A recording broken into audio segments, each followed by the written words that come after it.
And then the other thing is that what we have found so far with your organization, it seems like most everybody just wants to come out and volunteer. So we are going to have we have lots of work days and projects and service oriented kind of stuff. I think Isaac and I are going to get together. I'm going to send him some dates, possible dates. And so what we do with those, whether it's, you know, an afternoon, if y'all want to come over a couple of hours, or, you know, if we find a Saturday that works where you can come out for a few hours, we always reward you and pay you in food.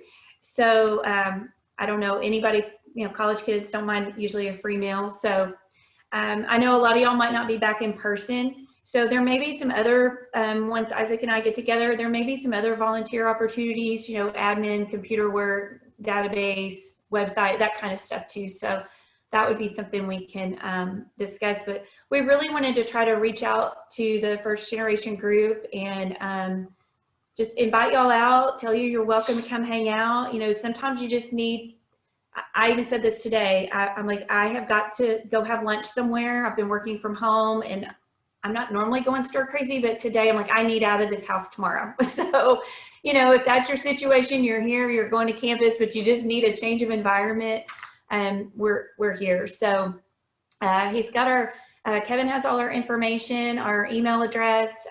We have a website, taylorsplace.org. You can follow us on Facebook. We're Taylor's Place. I think it's just Taylor's Place. And then we're on Instagram, Taylor's Place 11.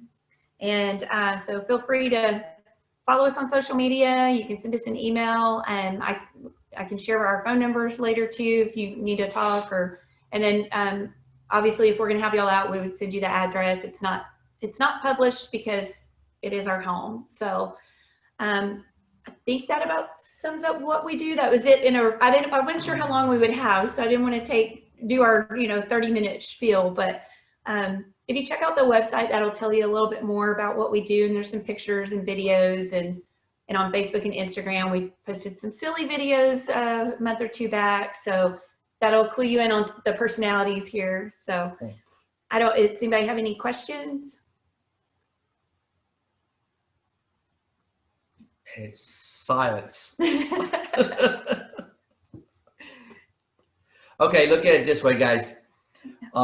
It's a way to get to ask questions to a parent without getting in trouble for it. You know, you might as well try them out on us. You know, so and we can talk about anything you guys want to talk about. So I mean, and what's said here stays here. So it's not a big, we're not that kind of people. We're not gonna go spread your stuff around. So but we won't give you opinions unless you ask for opinions. So we're just here to listen to you and here to help you and here to be for you. So. And if anybody's interested in coming out on the Camp Taylor nights, those just follow us on one of the social media. We're always posting those on Facebook and Instagram, the sign up links. So. All right, sounds good. Thank you so much for coming out and sharing what you guys have. And it's a really great thing for helping first generation and every student at A&M to give them sort of a community, even during these like weird times where everyone has to follow certain protocols to stay safe. But you guys have adjusted well, and you guys continue to make it safe, and just a really great community for everyone to be involved in. So I want to thank you guys for that. Yeah, and we'd love to host y'all for, if part of the group can come out, or I don't know how big the group is total, but might be too big for right now. But yeah, we'd love for y'all to come out and hang out and visit. So thanks for letting us speak to y'all tonight. Yeah, thank you. Nice to meet everybody. No problem. Thank you for coming out. Thank you. You guys have a good one. All right, and we do have their events listed on our calendar. So if you guys do want to see what dates they are for this month, you could go see our calendar on Instagram and on Twitter if you guys want to check that out. I think Cassandra also sent emails to you guys containing the calendar so you guys can see. If you guys want the link to sign up, just feel free to reach out or contact Tanya and TJ for more information. So with that, I'm going to go ahead and transition it over to Mr. O'Neill and go ahead and virtually pass the mic to him. Hello, everyone, and thank you for taking a little time out of your busy schedule to come in and meet me today. So as you can see, I am Kelly O'Neill, and I am the director of the Burns Student Success Center. And just like you, I was a first-gen student when I started college. And believe it or not, I know I'm a little older than you all, but let me just say right now that some of the things that you've already been through this first few weeks of school, some of the things that you will go through during your journey toward graduation here at Texas A&M, I've really been there and done that. So use me as a resource. If you have questions, please do not hesitate to ask, okay? So originally I'm from Michigan, born and raised in Michigan, and I came down to Texas probably 25 years ago. I live here in the Houston area, Sugar Land, Texas, with my wife, and I have a 16-year-old daughter. And the reason I came down to Texas is to go to college. And what happened was in high school, when I graduated from high school, I was drafted and played minor league baseball for 5 seasons. So just like you leaving home for the first time and kind of not knowing what's going on, I had to do the same thing. Left home maybe 5 days after graduation, went down to Virginia, a small town, Bristol, Virginia, and started playing baseball. Did that for 5 seasons and it didn't work out. Of course, you know it didn't work out because I'm not a big super baseball star. So of course it didn't work out. And I was in Florida. My mom wanted me to come home, but I didn't want to go home. And part of it was, probably all of it was because at the time I wasn't a professional baseball player. I didn't make it. And I felt embarrassed to go back home. But my mom was like, I don't want you in Florida. We don't have any family down in Florida. I don't want you down there by yourself. Her sister, my aunt and uncle lived in Houston and Sugar Land at the time. She said, okay, go there, stay with them a couple of days, get your apartment, start school. So that's what I did. And the thing was, again, I didn't know anything about school. My mom, I didn't grow up with a father. He wasn't around. He lived about 30 minutes away, but he was not around. We didn't grow up with a lot of money. But one thing my mom did say is that she wanted myself, my younger brother, and my older sister, she wanted us all to go to college. And I also knew that an education would be the best way for me to not live in the same circumstances that I lived in growing up. Of course, I wanted to do it playing baseball, but again, that didn't work out. So I knew I had to go to school. I knew I had to go to college. And even though I didn't know what that meant, even though I didn't know how to do that, it's something that I knew I had to do. So again, just like you all as first-gen students, some of you just took on the responsibility yourself. Let me fill out this college application. Let me fill out this FAFSA. Let me fill out all these scholarship applications. Just like you did that, I had to do the same thing, 20 years ago when I started college. It's probably more than 20 years ago, but 20 years ago when I started college, I just went up the road to Wharton Community College because I knew it was a college and I knew it was the closest one to where I was. Went to the front office because I figured that's where you have to go to get into school. So let me go to the front office. Went there, fill out the application to get into school. And luckily for me, and I didn't know this, anybody could go to a community college, just open admission. So luckily for me, I was able to get into Wharton and start my college career there. Another thing that was really important was I met an advisor while I was there, Mr. Little. And I know he saw me just basically walking around the campus looking lost because he came up to me and he said, "Hey, I'm Mr. Little. What's your name? What's going on? How can I help you?" And, from that day on, he became a mentor for me. He was the person who helped me. He was the person who answered all the questions that I had concerning school. He's the one who kept me encouraged when I didn't do well in some of my classes in school. He's the one who kind of kept me calm when I thought that, oh man, I have to register before everybody else or I'm not going to get the classes that I need to get. And he was like, yeah, you'll be fine. Don't worry about that. And I remember one story clearly, my first semester in college. Some of you may not even know this. The final schedule is not the same schedule as the regular class schedule. Once finals get here, those times will be different. Well, I didn't know that. So finals for my psychology class, my freshman year, I just went to class at the same time. Before I even got to class, someone who was in that class with me stopped me and said, "Hey, why weren't you there for the final exam?" And I said, "Well, I'm going to the final exam right now." And he explained to me, no, the exam was earlier today. So I had to go to Mr. Little because that's the only thing I knew what to do. I went to Mr. Little. I didn't know there was a different time for the final exams.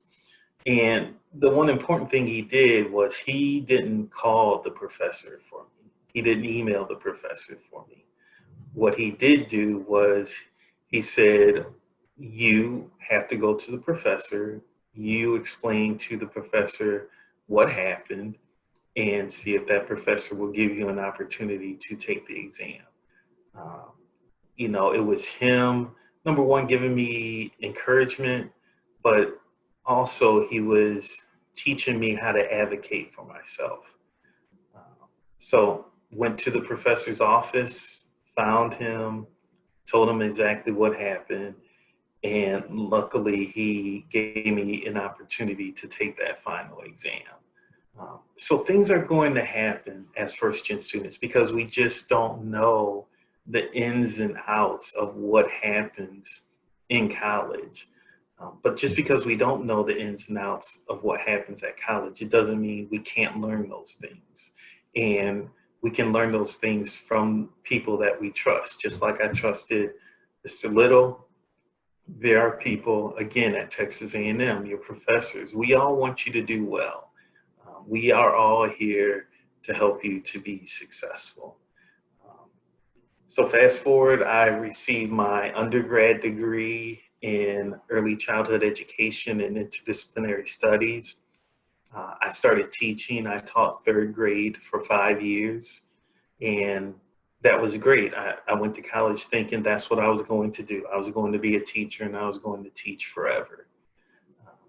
But after 5 years, I started thinking to myself, I want to do more. And to me, more meant I want to teach college students who want to be teachers, because I want to let them know exactly what it's going to be like once they set foot in the classroom. Because if you're in the College of Education and Human Development, if you want to teach, you're going to get opportunities to go to schools, but nothing can compare to you being the teacher in the classroom alone, and you're responsible for 20, 25, 30 students. And I wanted to tell those students about that. So I went back to school. I earned my master's degree in reading education, and that's what helped me to start teaching at Houston Community College, teaching education courses at Houston Community College. And that was a great time. I did that for a couple of years. And then I wanted to do more again. And being in that atmosphere and learning about everything that happened on a college campus, even though it was a community college campus, I was still learning. And one of the things I learned about was the first year experience and how important the first year experience is for students. Because if we as faculty members and staff members, if we don't make that connection with students, especially first gen students, especially minority students during those first couple of weeks of school, it could be devastating for that student. So I learned so much more about working with minority students, working with first gen students, especially during the first year experience. And that's what led me into being a director of student success. So I moved to Brazosport College, and I was the director of student success down there for 4 years. And really that was making sure students had what they need during that first year. What are the resources we need to make sure those students are successful? How do we make sure that those students know about those resources? What's the best way to encourage the students to use the resources? Again, as first gen students, we did everything on our own in high school. We never had to ask questions. We did well in high school. So, and we automatically think, I'm not going to go to tutoring because tutors are for people who can't do the work. When in actuality, you go to tutoring so that you always stay a step ahead. But that's not kind of what you learn about tutoring in high school. But we have to learn, what are the resources that are available to us? You take advantage of all those resources. Tutoring is one of those resources that you take advantage of. So my time, again, at Brazosport College, I started to learn more, especially learn more about myself and my experience as a first gen student. And it opened up really a new world professionally of these professionals around the country who really focus their work on supporting first gen students. So I was like, okay, I need to get my PhD. And I want to get my PhD because my dream job is Vice President of Student Success. And as a VP, that means I get to put in place policies and procedures that are going to help students. And I want to be the person who sits at that table, who puts those policies and procedures in place.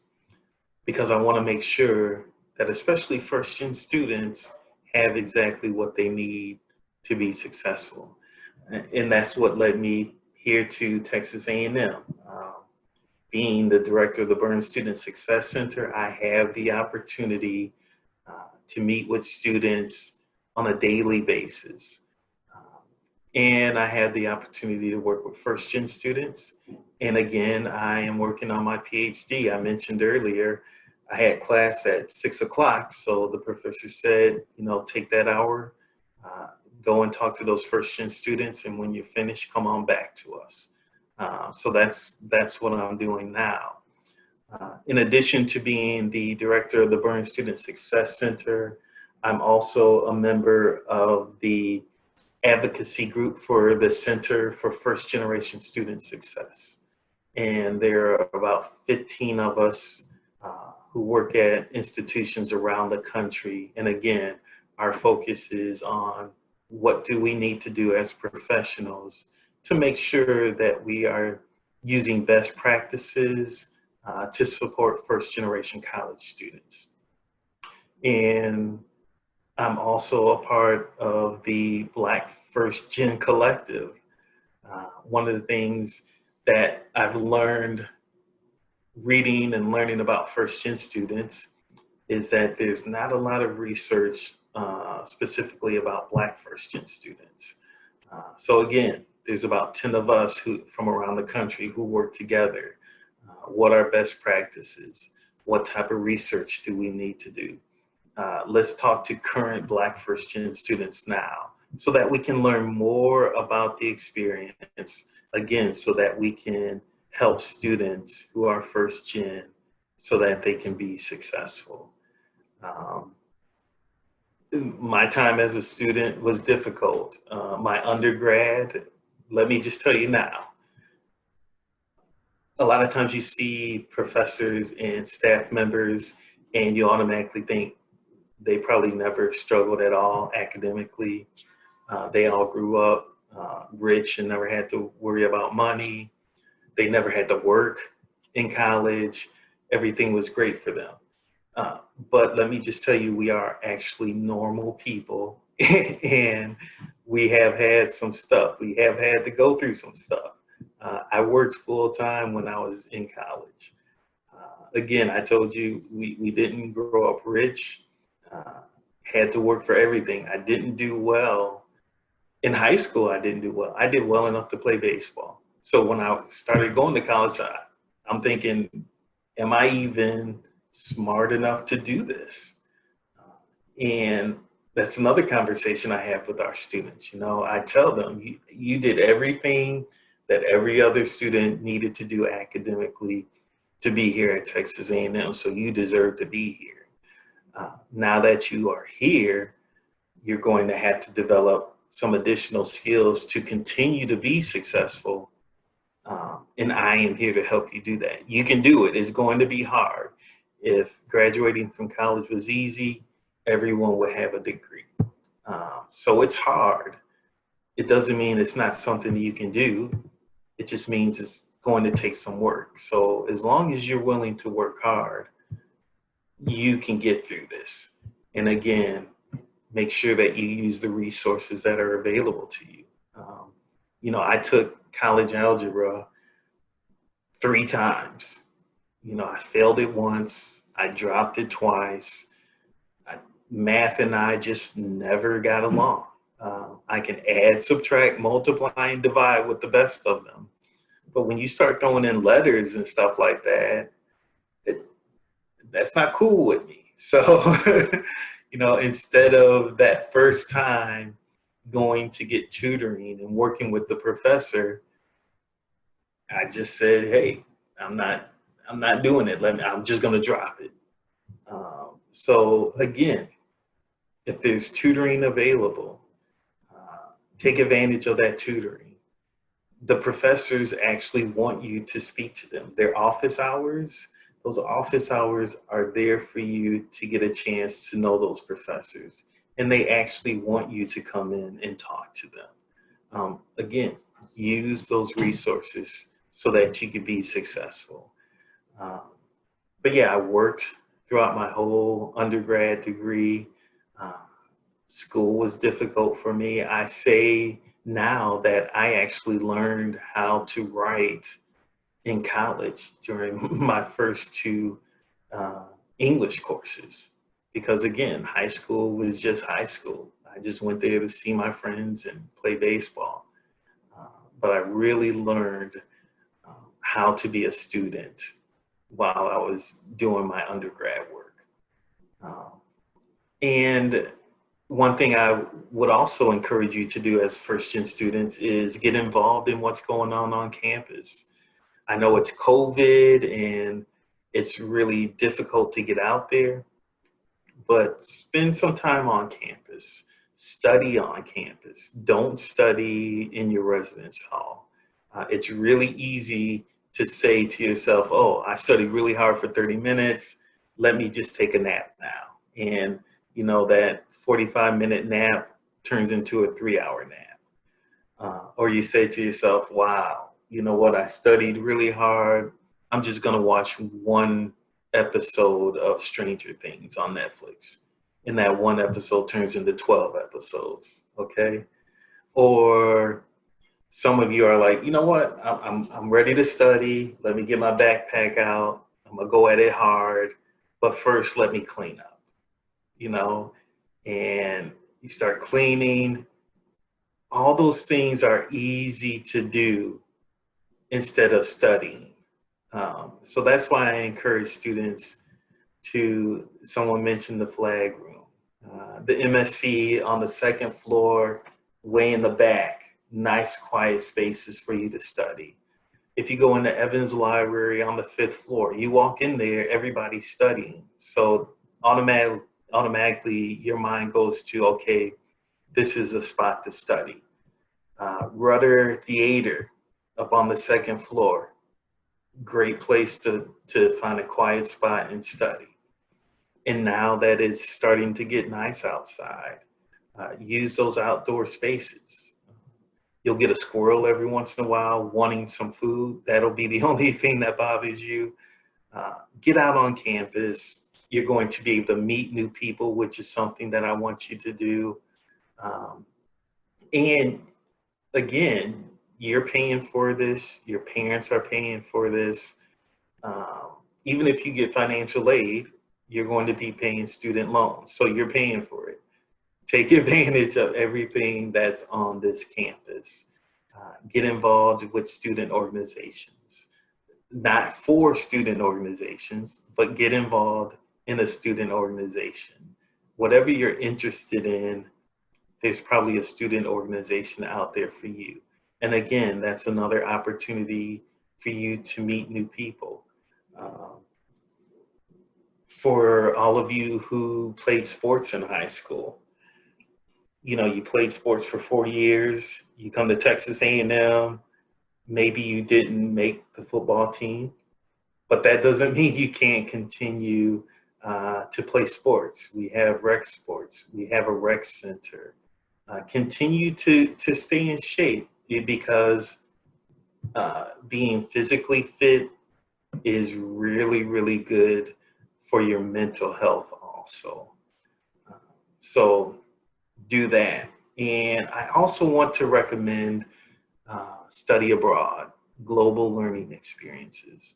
I know a lot of you think automatically there's no way that I can study abroad. I can't afford to study abroad. I could barely afford to pay to come to Texas A&M. Yes, I understand. I've been there and done that. But one thing Texas A&M has are grants and scholarships available for students to take study abroad trips. So if you see something that you're interested in, ask questions, okay? Texas A&M is so large, Texas A&M is funded so well, there are just a myriad of opportunities for you all to do some things that you never thought you can do. But it can be done. I want you all to realize, you know, you see on TV people with these big, lovely houses, and they're doctors or they're attorneys or they're teachers, and they have these big cars, and you think that only happens on TV. Don't think that way. You can do whatever you want to do. You can have any job that you want to have. You can do all those things. Don't doubt yourself. Don't sell yourself short. Work hard and go after what you want. It all starts right here in college. It all starts right here at Texas A&M.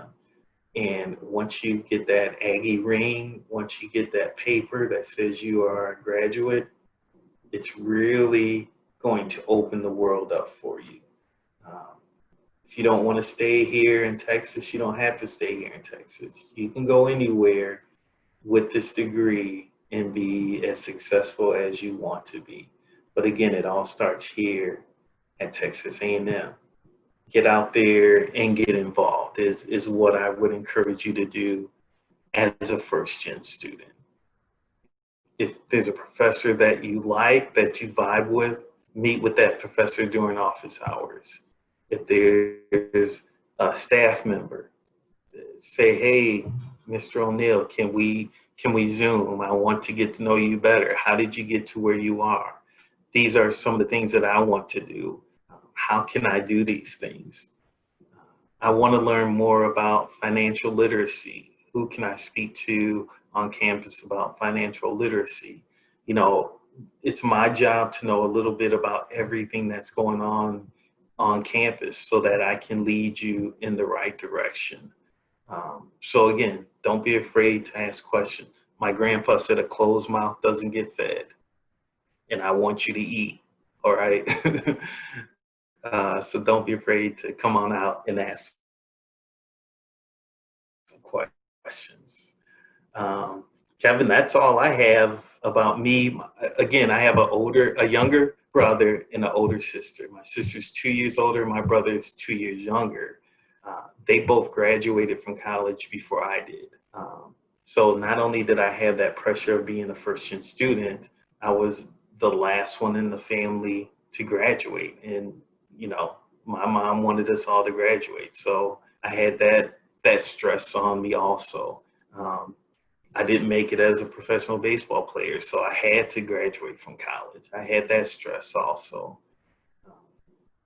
So that it comes with the territory as a first-gen student. But you all come to campus and you have so many great attributes and characteristics as first-gen students, mainly perseverance, not giving up, finding a way to pull through. That's what first generation students are. That's just one of the great qualities you have as a first gen student. So you'll be fine. You'll be fine. Don't be afraid to talk though.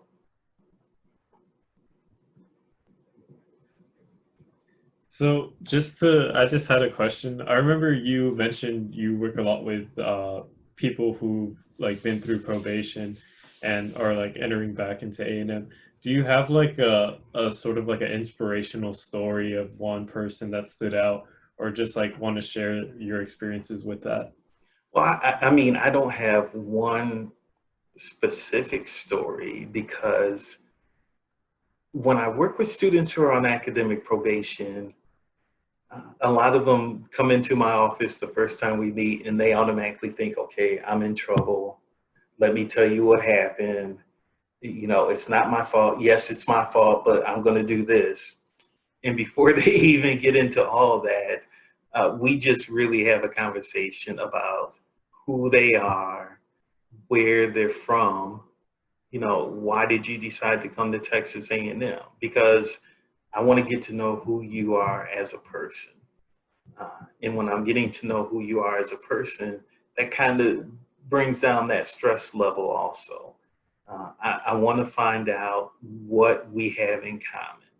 I have a 16-year-old daughter. She dances.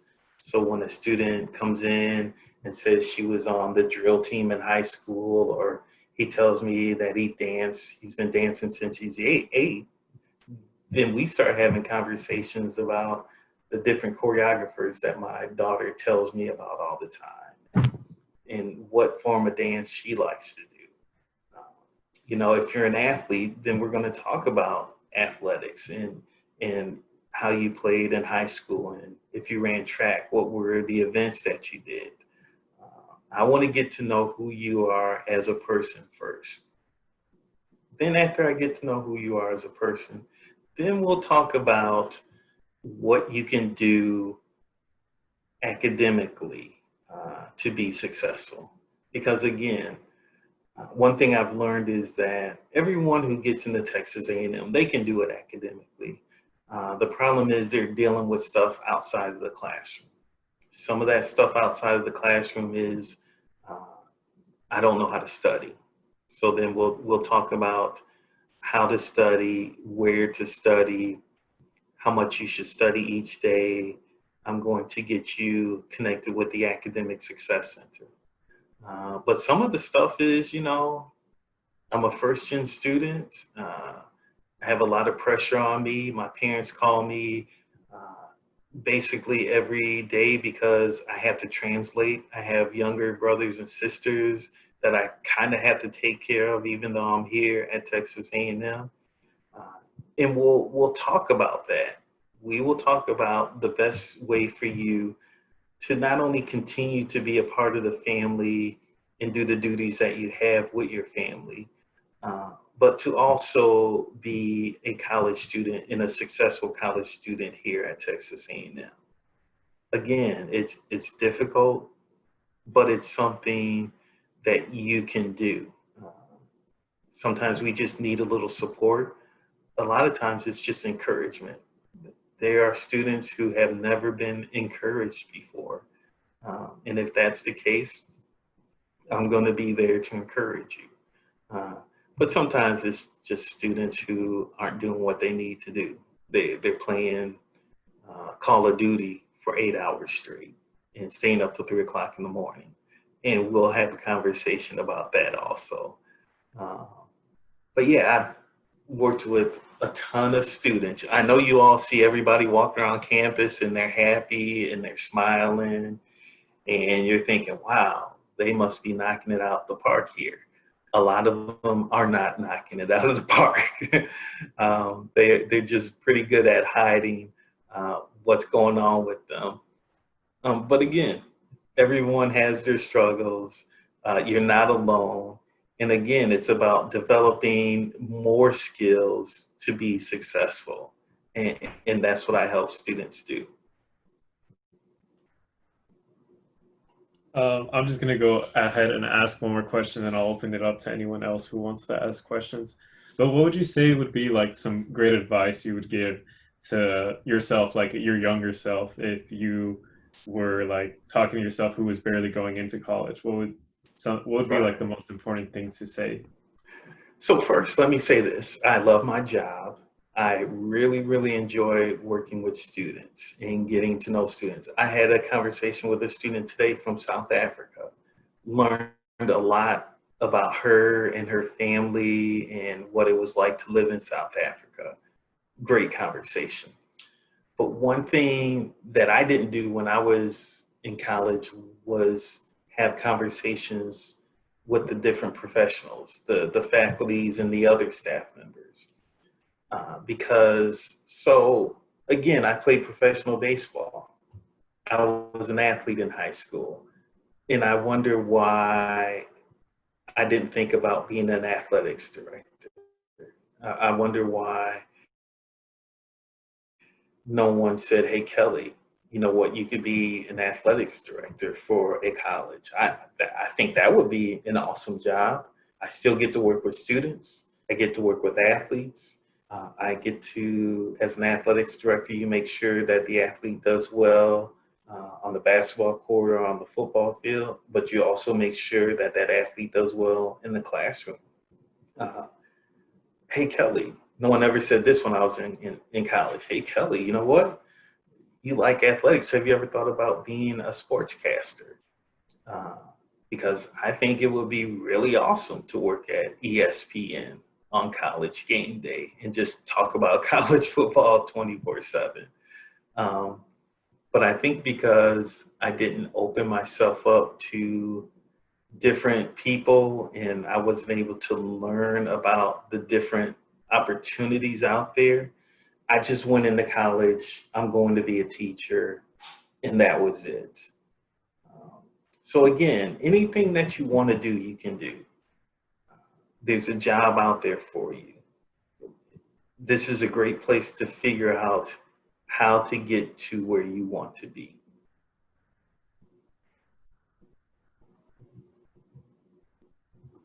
Does anyone else have any questions? You could also type in the chat if you don't want to unmute yourselves. Just feel free to ask him anything. He's a great resource for you guys to have. So if anyone else, I'll just wait a few seconds in case anyone types anything in the chat. But where could we go if, in case like someone from this meeting would like to like contact you? What would be the best way to reach out to you? So right here, I will add my email address to the chat.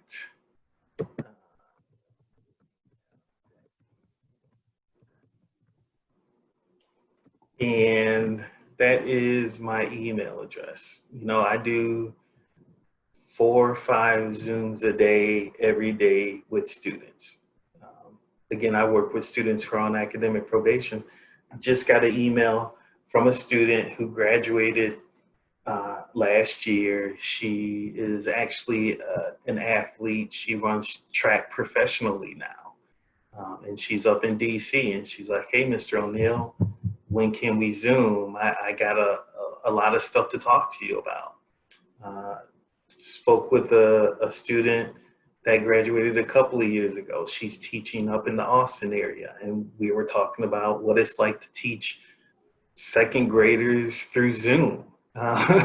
So really building those relationships has been wonderful.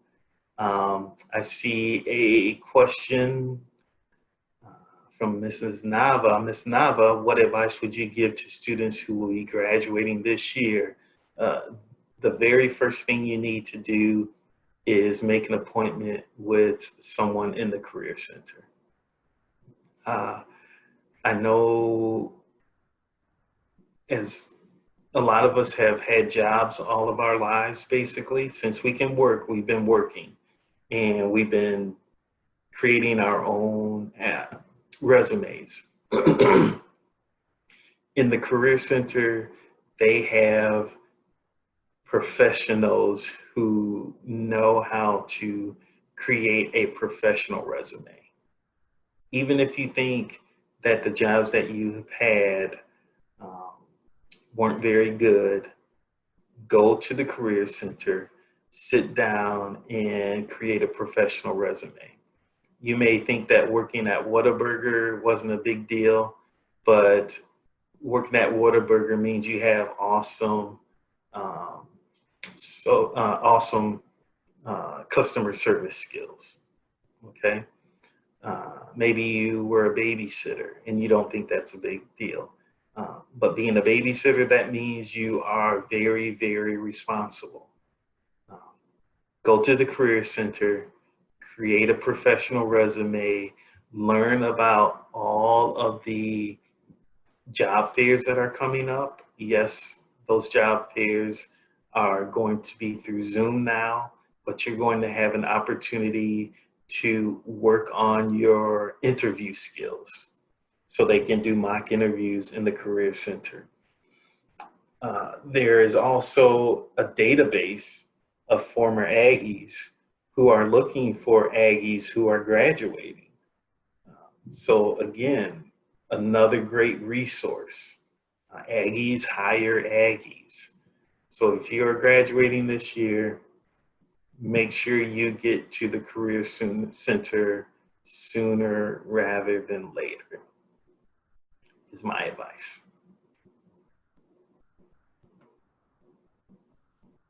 All right. Hey, Kevin, could you get rid of that slide of me so I could see everybody on the screen? Yeah, I'll just go ahead and stop you. the share.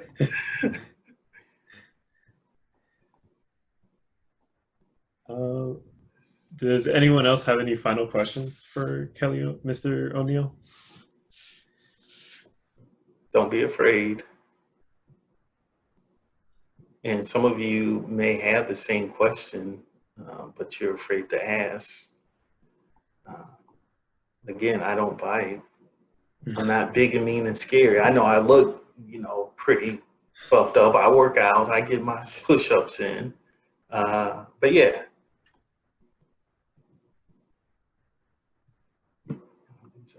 I have a question. It's a little bit less school related, maybe a little bit more personal, if you're okay answering it. Yes. What was semi-pro baseball like when you were playing?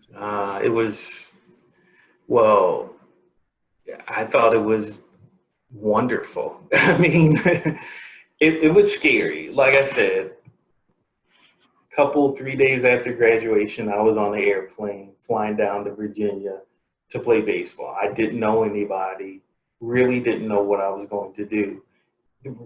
I was on that plane. After I got on the plane, I'll tell you, I started crying thinking, what am I doing? Because again, you're 18, and I know some of you, you're a little close to home. I was going to Virginia. That's not an hour drive. And we didn't have cell phones back then. We didn't even have email back then. Minor league baseball players during spring training, we stayed in these basically dorms. And I think there was 3 or 4 floors, and on each floor there was a pay telephone. And that's how we spoke to our parents or our friends. They would call us on the paid telephone, or we would write letters. We still did those things back then when I was playing. But it was a great time. You know, when you're alone and you have to go through loneliness and come out of it, you learn a lot about yourself. You build skills. You understand that you can do it. So that was great. Met a lot of really awesome people. The people I played so long ago that the people that I played with, they're all retired now. Like, I don't know if you follow baseball, but Chipper Jones, he's going to be in the Hall of Fame. I played with Chipper Jones. I played with Derek Jeter. We played against the Astros all the time in spring training. So a lot of the Astros from back in the day, I played against. But it was a lot of fun. It was, when you start getting paid to play baseball, it's not a game anymore. You're not allowed to make mistakes, even though you do, because no one's perfect. And it's stressful because there's always someone there who wants your job. So you're always fighting. Every single season, you're always fighting to move further up, and to make sure that no one else takes your job. It's for real. But I had a great time and I met a lot of great people. How to decide to apply to graduate school or not, and also what do graduate students typically do in graduate school? So I think that graduate school is easier than your undergrad. And I say that because once you figure out what you want to do, all those classes in grad school are strictly about what you want to do for your career. So you're really interested in it. You know, I had to take art history. I wasn't interested in art history. That's why I struggled in art history. But when you're in grad school, you're really focused on the things that you are doing in your career. And when you are interested in it, it makes it a lot easier. When you're thinking about applying to graduate school, think about your career. What do you want to do? And does it take having a graduate degree to do that? Or can you do that with an undergrad? I always encourage students to go out and work for a year or two before you start graduate school, because you want to have, when you're in graduate classes, there's a lot of conversation. And it's great to have the book knowledge because you're going to read a lot, but it's also really good to have that hands-on work experience. So you can say, yeah, this is what it says in this book, but last week I had the same exact example happen, and this is how I handled it. Talk to as many people as possible. If you know someone who's doing the job that you're doing, that you want to do, have a conversation with that person. You can email virtually anybody nowadays. Email that person. My name is John. I'm really interested in the job that you have. I'm a college student. Is there any way that we can meet one day and talk about how you got to where you're going or where you are? And that's one of the best ways to figure out if you want to go to graduate school or even apply to graduate school. How do I network more effectively if I am a timid person? Take your friend with you is a great thing to do. My grandfather said you have 2 ears and 1 mouth for a reason. You're supposed to listen twice as much as you talk. So when you see a group of people together having a conversation, listen in on that conversation. And if someone says something that you're really interested in, then that's a great way for you to continue that conversation. Listen for different things that interests you that another person has. And that will help. Again, when you take a friend along, someone to help you to kind of be stress-free when you're in those situations with a lot of people around.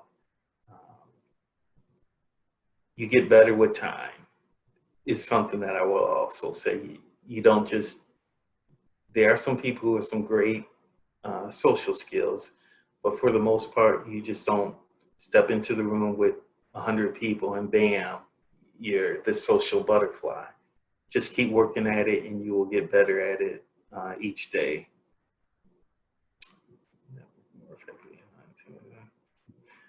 So Kevin, it is 7:58. I told my professor that I would be back in class at 8. But again, I want to thank you for giving me this opportunity to speak to some of the students here in the First Gen Student Organization. Hopefully you and your organization, we can work some more together. You sent me the email. I have the email. I will respond to it. I apologize. Because there are some other First Gen organizations on campus. And again, I think it would be great if these First Gen organizations got together and did some things together. Because there's 12,000 First Gen students at Texas A&M. 12,000, yes. So you're not alone. And it would be great to see us all as First Gen students coming together in bigger numbers and supporting each other. And it starts right here. So again, thank you all for giving me this opportunity. Don't be strangers.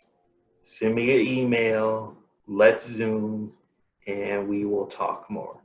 Okay? All right. Thank you so much for your time, Mr. Yes. O'Neill. If you guys could give like a virtual round of applause, I know you could do some reactions and clap for him, or just show on your camera clapping.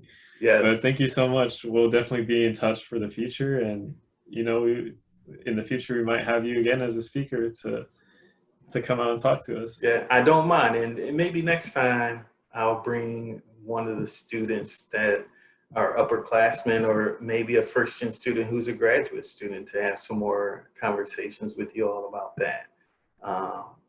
But yeah, anytime you need me, send me an email and I'll be around. Thanks a lot, everyone. Thank you. Bye-bye. Okay, so we do have just a couple more slides to get through, just some important updates for you guys. Pass it over to Cassandra. Hey guys. So just a couple updates. We saw in your group chat on the group me that you guys are interested in shirts, so we're gonna go look into that. I think if I'm correct on that, right, Kevin? We're gonna look into it. Cool. Yeah, we're gonna get started on that. Yeah, so it's pretty exciting. Another thing is that we're gonna have a Halloween movie night and costume competition. All right. So basically a little like summarization, more detail will be sent out, but basically the costume competition, we're gonna have 3 categories. You guys submit your pictures into what category and stuff.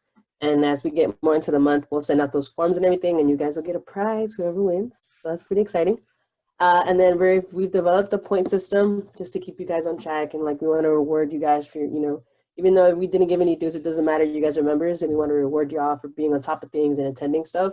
So we will be having a point system, and we'll explain it more in our next meeting, right? Yep, we'll get more into detail to that. Or you might see Hasmin share it in the group chat, so keep an eye out for it.